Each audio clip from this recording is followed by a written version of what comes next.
Novel इश्क की तलब बहुत ही बोल्ड नावल आपकी खिदमत में पेश करने जा रही हूँ। वो रूम में थी, 11 बज चुके थे और अभी तक नहीं आया था। मैं एक दिन कैसे आपकी एडिक्ट हो सकती हूँ वजदान, इट्स नॉट गुड आदत।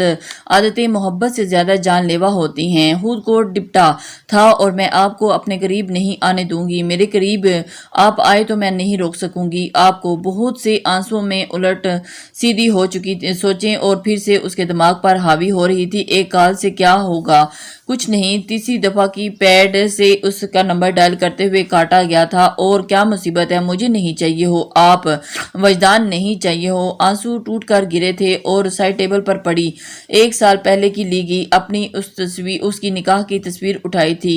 टुडे आई एम ब्लेस्ड, इनके अल्फाज जहन में बाजगश्त हुए थे। फोटो फ्रेम अपने होंठों के करीब लेकर गई थी। वो दोनों सफेद जोड़ों में थे। तस्वीर खींचने वाले की महारत थी कि वो उसकी आंखों में झांक रही थी और वो उसे अपने नजरों के हिसार में लिए था। और ये वो मंजर निहायत ही खूबसूरती से कैद हुआ था। ये दूरियां तो फकत होश का तकाजा हैं। मेरे ख्याल की दुनिया में मेरे पास हो तुम।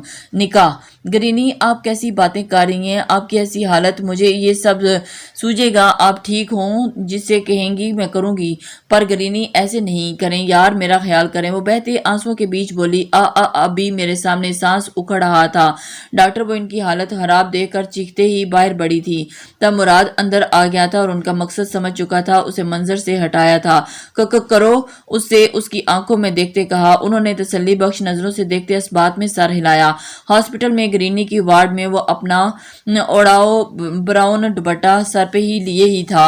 और फिर निकाह की जब मौलवी के साथ वो वजदान हॉस्पिटल के अंदर आए थे। क्या हो रहा है, खबर कब थी जिंदगी इस मोड़ पर लाने वाली थी? उसे ये सोच कर मफलूज हो रही थी। कैसा निकाह था जिसकी गवाह डॉक्टर और नर्स थे और उसे उस वक्त ये सब अपने दुश्मन लग रहे थे। क्या आपको कबूल है? नर्स के अपने कंधे पर दबाव वो होश में आई थी। कबूल है, टूटते आंसुओं के दरमियान कहा था। कबूल है, सिसकियां तेज हुई।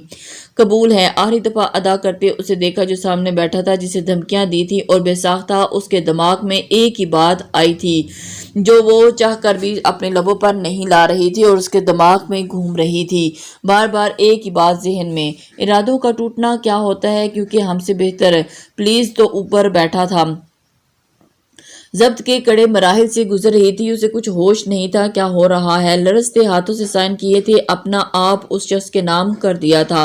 मुबारक हो, वजदान ने मुराद के निकाह के बाद गले मिलते हल्की मुस्कुराहट से कहा। आई कांट बिलीव दैट कि तेरी शादी में ये मैस भी क्रिएट होना था और कोई फिल्मी सिचुएशन बनती थी। वजदान की बात से मुराद ने उसे घूरा था और वो खैर टाइम काफ़ी हो गया है, मैं चलता हूँ। कोई भी परेशानी हो मुझे कॉल कर देना। I will be there. उसका कंधा थपथपाते वो चला गया था। अब वो मुस्कुराने की सही कर रही थी मगर नाकाम थी। खुश आंसू खुद ही रास्ता बना रहे थे, आंसुओं के रास्ते बाहर निकलने का। मेरे जाने का शोक नहीं मनाओगी और मुराद से तुम प्लीज तमीज से पेश आओगी। शोहर है, अब वो तुम्हारा अगली नसीहत की थी। आप कहीं नहीं जा रही मुझे छोड़कर और मैं करूंगी बदतमीजी, समझी आप? मुंह बिगाड़ते हुए वो ग्रीनी से बात कर रही थी। ग्रीनी के घूरने का असल ये बगैर ही वो उसकी बात पर सामने बैठा मुस्कुराया था। ग्रीनी इंजेक्शन के जेर असर थी। कुछ टाइम पहले वो तकलीफ की शिद्दत से तड़प रही थी। डॉक्टर ने सुकून आवर इंजेक्शन लगाया जिस पर वो मदम सांसों में पुरसुकून थी। घर आते आते 12 बज ही गए थे। गाड़ी पोच में खड़ी करते वो खामोशी से सन्नाटे में अंदर की जानिब बढ़ा था, जबकि अंदर सब तकरीबन सो चुके थे। सीढ़ियां अबूर करते कुछ ख्याल दिमाग में आए थे कि क्या कभी ऐसा हो सकता है मैं घर वापस आऊं तो मेरे इंतजार में और मेरी सारी थकावटें अपने वजूद में समेट लो। और अपनी सोच पर खुद ही मुस्कुराया था। नोब घुमाते वो अंदर दाखिल हुआ। मेरा सुकून पहली नजर लैंप की रोशनी में बिस्तर में छुपे वजूद पर डाली थी। लबों पर खुद बहुत मुस्कुराहट आई थी। वॉच उतारते ड्रेसिंग पर रखी थी, शूज उतारते जैकेट उतारी और सोफे पर उछालते कबर्ड खोलते अपने रूम आराम दे कपड़े निकाले थे और फिर चेंज कर वापस रूम की तरफ आया था। वॉशरूम जाते ही वो फ्रेश होकर रूम में खटपट की आवाज उसे महसूस हो रही थी मगर शायद नींद का गलबा था। मुझे समझने से कासिर थी। 20 मिनट के बाद वो फ्रेश होकर बाहर निकला था। गीले बालों में हाथ फेरते कंघी की थी। बाजों पर कंधे वाली साइड पर जलन का एहसास हुआ। मिरर के सामने देखा तो वो कट था।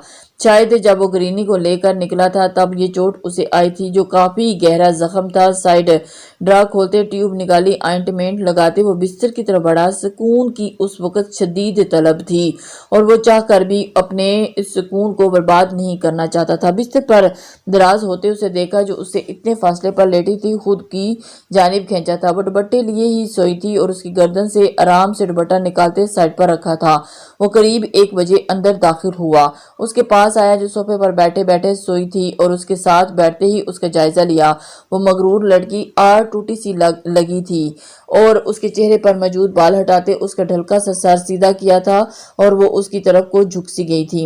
آج اسے چھونے سے وہ خود بھی نہیں روک سکتی تھی۔ اتنی ٹینشن زدہ ماحول میں بھی اس کے چہرے پر مسکراہٹ آئی تھی۔ حالات جو بھی جیسے بھی ہوں پر وہ اس زندگی میں شامل ہو گئی تھی۔ شاید یقین نہیں تھا اسے اس کا سر سیدھا کرتے اپنے کندھے پر رکھا تھا۔ وہ نیند میں ہلی ضرور تھی مگر اگلے ہی لمحے نیند میں اپنا ہاتھ اس کے ہاتھ پر رکھ چکی تھی۔ مراد نے اس کا ہاتھ ہونٹوں کے قریب کرتے پہلا محبت بھرا لمس چھوڑا تھا اور وہ اس کو دیکھتے ہی اور ساتھ ہی آنکھیں بند کی تھی۔ آہ کرانے کی آواز سے وہ جاگی۔ پہلا منظر خود کو اس کے کندھے سے لگا دیکھ کر مگر اگلے ہی لمحے گرینی کی تکلیف میں دیکھ کر وہ اسے سب بھولتے وہ پوری اٹھی تھی۔ مراد اس کے جھٹکا کھانے سے ہی اٹھا تھا۔ ماں مریم درد ڈاکٹر وہ بری طرح کرا رہی تھی۔ گرینی مراد پلیز ڈاکٹر کو بلا دو جلدی سے۔ مراد وہ روتے خوف کی سی کیفیت سے بول رہی تھی تم پریشان نہیں ہو میں ڈاکٹر کو بلاتا ہوں۔ اسے تسلی دیتے وہ باہر کی طرف لپکا تھا اور ساتھ ہی آنکھیں بند کی تھی اور ساتھ ہی ڈاکٹر کو بلانے چلا گیا۔ ڈاکٹر پلیز وہ مسلسل وہ چیک اپ کر رہی تھی، چیختی جا رہی تھی آئی ایم سوری۔ وہ 2 قدم پیچھے ہوئی تھی جی جھوٹ بول رہی ہے نا تم، وہ ٹھیک ہے؟ اتنی زور سے وہ چیخی تھی ڈاکٹر خوف زدہ ہوئی تھی۔ نو کہہ دو جھوٹ ہے مراد، یہ جھوٹ کہہ رہی ہے نا؟ نہ بولو مراد، آئی سیڈ جھوٹ بول رہی ہو نا؟ وہ ہذیانی کیفیت میں چیختی اس کے قدموں میں گری تھی۔ مریم پلیز سنبھالو۔ وہ گھٹنوں کے بل اس کے ساتھ جھکا تھا۔ مریم یہ طے تھا صبر کرو اور اس کے بالوں کو وہ پیچھے بکھرتے چہرے کو وہ سنبھال رہا تھا اور بال درست کرتے اس کا دوپٹہ صحیح کیا تھا۔ مراد میں تم سے بدتمیزی نہیں کروں گی، میں سب بھول جاؤں گی تو تم گرینی سے کہو وہ اٹھ جائے، میں مر جاؤں گی۔ مراد پلیز ان سے کہو مجھ پر رحم کریں۔ وہ روتے روتے ان کی منتیں کر رہی تھی۔ مریم پلیز وہ تکلیف میں ہوں۔ اس کی بکھری حالت دیکھ کر اسے سنبھالنا مشکل لگ رہا تھا۔ دور رہو، ایک تم کام تم سے کہا تھا نہیں ہوا تم سے، دور رہو مجھ سے، میں خود ہی ان سے کہوں گی کہ وہ اٹھیں گی۔ وہ جانتی ہیں مریم اکیلی ہے۔ وہ لڑکھڑاتے قدموں سے آگے اٹھتے ہی ان کی طرف بڑھی۔ گرینی آئی ایم سوری، ہمیشہ میری جلد بازیاں سب کچھ ختم کر دیتی ہیں، مجھے معاف کر دیں گرینی، آپ کو میری قسم ہے، اٹھ جائیں پلیز۔ گرینی پلیز خدا کا واسطہ ہے، آپ نے کہا تھا نا میں مراد سے بدتمیزی نہیں کروں گی، اپنے دل میں اپنا شوہر مانوں گی، پر آپ اٹھ جائیں خدارا اٹھ جائیں۔ وہ روتے بول رہی تھی۔ مراد نے پیچھے سے سنبھالتے دور کیا تھا۔ چھوڑو مما مجھے، لیو می۔ مراد وہ بری طرح روتے خود کو چھڑوا رہی تھی۔ مریم پلیز وہ اسے سنبھالتے ہلکان ہو رہا تھا۔ مراد وہ ایسا کیسے کر سکتی ہیں میرے ساتھ، میں ان کے بغیر نہیں رہ سکتی۔ گرینی پلیز اٹھ جائیں۔ وہ منتیں کر رہی تھی میرے ساتھ ان سے کہو۔ مراد اس کی جیکٹ کو جھنجھوڑتے وہ روتے اسے جنونی سی لگی تھی۔ مراد نے زبردستی اسے خود میں سمیٹا تھا۔ چھوڑو مجھے، لیو می۔ مریم ہر بندے نے اس دنیا کو چھوڑنا ہے، آج نہیں تو کل، تم تو بہادر ہونا نہیں ہو؟ میں بہادر، میرے ساتھ ہی کیوں؟ اس کے سینے لگتے وہ بری طرح ٹوٹتے بکھر رہی تھی۔ فون کے مسلسل چیخنے سے آنکھ کھلی تھی۔ ریسیو کرتے وہ نیند سے پوری طرح جاگا تھا اور آنکھیں کھولتے ہی او سیڈ میں آتا ہوں۔ ایک نظر اسے دیکھا جو اسے چمٹی تھی، اسے خود سے دور کیا تھا۔ اس پر کمفرٹ درست کرتے وہ اٹھا تھا، چینج کرتے وہ چابیاں اٹھاتے باہر کی جانب بڑھا۔ صبح آنکھ کھلی، پہلی نظر اسے اپنے ساتھ والی جگہ پر لاشعوری طور پر ڈالا اور اپنے چہرے اور گردن کو چھوا جہاں اس کے لمس اسے محسوس ہوئے تھے۔ تو کیا وہ رات میں نہیں آیا تھا؟ لمس کو خواہاں شدید غصہ آیا، شاید وہ نیند سے بیدار ہو کر اسے دیکھنے کی خواہشمند تھی مگر وہ نہیں تھا، جس پر موڈ پوری طرح بگڑا تھا۔ بال سمیٹتے وہ اٹھی، بے دلی سے فریش ہوتے مرر کے آگے کھڑی تھی۔ اپنے گلے میں موجود اس کا پینڈنٹ یوں محسوس ہوا جیسے وہ اس سے لپٹا ہو۔ دوپٹہ سنبھالتے وہ نیچے کی جانب بڑھی تھی۔ لمس جی مما وجدان نہیں آیا رات میں؟ وہ اسے پوچھ رہی تھی جو خود بے خبر تھی۔ نہیں مما شاید نہیں آئے۔ اب وہ انہیں کیا بتاتی کہ نیند میں اسے یوں ہی محسوس ہوا تھا کہ وہ آیا ہے، کہ اس کی محبتوں کا حصار بھی خود پر محسوس ہوا تھا مگر جاگتے ہی وہ اس کے پاس نہیں تھا۔ تو وہ کیا بتاتی کہ وہ ہے؟ اسے نظر نہیں آیا۔ شاید سے کیا مراد ہے؟ لڑکی شوہر کو پتہ ہی نہیں، शोहर का कोई पता नहीं रखा करो, वैसे भी बहुत ही लापरवाह है तुम्हारी बहू, मैं नोट कर रही हूँ सदब। वजदान की पुप्पो हर लफ्ज से बातें कह रही थी, वो जो पहले ही रोने वाली थी उनकी बातें सुनकर मजीद गुस्सा आ रहा था। नहीं, इसमें लापरवाही की बात नहीं है, वजदान की जो ऐसी है बाजी। उन्होंने उसकी आंसू जब्त करने के चक्कर में सुर्ख चेहरा देखा और बात संभालते उसकी मुश्किल हल की थी। फोन है ना, उसका इस्तेमाल भी है। उसने पूछा करके के शोहर कहाँ है, उसे खुद से फुर्सत नहीं मिलती। मैंने गौर किया है, पता नहीं कहाँ खोई रहती है। ये अपने ओल जोल हुलिये में कहीं से लगती ही नई नई नवेली दुल्हन है। इसके सादा से हुलियों को भी देखते चोट की थी। ख्याल नहीं रहा होगा, अभी बच्ची है, इन नजाकतों को नहीं समझती। वो सदब के साथ देती बोल रही थी, बस रहने दो, पर्दे डालने की, शादीशुदा है अब। हमारे तो इस उम्र में दो दो बच्चे भी थे। वो मजीद आग बगोला होते उसको सुना रही थी और उसकी बात पर लम्स का हल्क तक कड़वा हुआ था। वो चाह कर भी, मम्मा मैं रूम में हूँ, मौके से फायदा उठाते ही गायब होना ही बेहतर जाना, नाश्ता नहीं करना। तुमने उसे खाली पेट दोबारा रूम में जाते देखा? नहीं, भूख नहीं है अभी, वो बस चली जाना चाहती थी वहां से। अच्छा।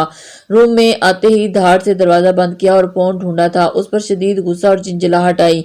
वो एक कॉल करके नहीं बता सकता था वो कहाँ है, और वो फिर उसको कॉल मिलाने लगी। नंबर निकालते डायल किया, number you have dial is currently switch off. Bed पर फोन गुस्से से फेंका था। बंदा फोन नहीं चार्ज कर सकता तो रखा क्यों है अपने पास? यहाँ सबके सवालों के जवाब कहाँ से दूं? एक पता नहीं अब ये पुप्पो मोहतरमा ने कब जाना है। शदीद तब चढ़ रही थी जो उसे सुबह सुबह उसे क्या सुना चुकी थी। उसके इस उम्र में दो दो बच्चे भी थे और बंदा पूछे कि अब मैं बच्चे कहाँ से लाऊं। तोबा, मैं भी क्या सोच रही हूँ, खुद ही से सोचते झुरझुरी ली थी। आखिरी रसूमात मुराद के घर से ही अदा की थी।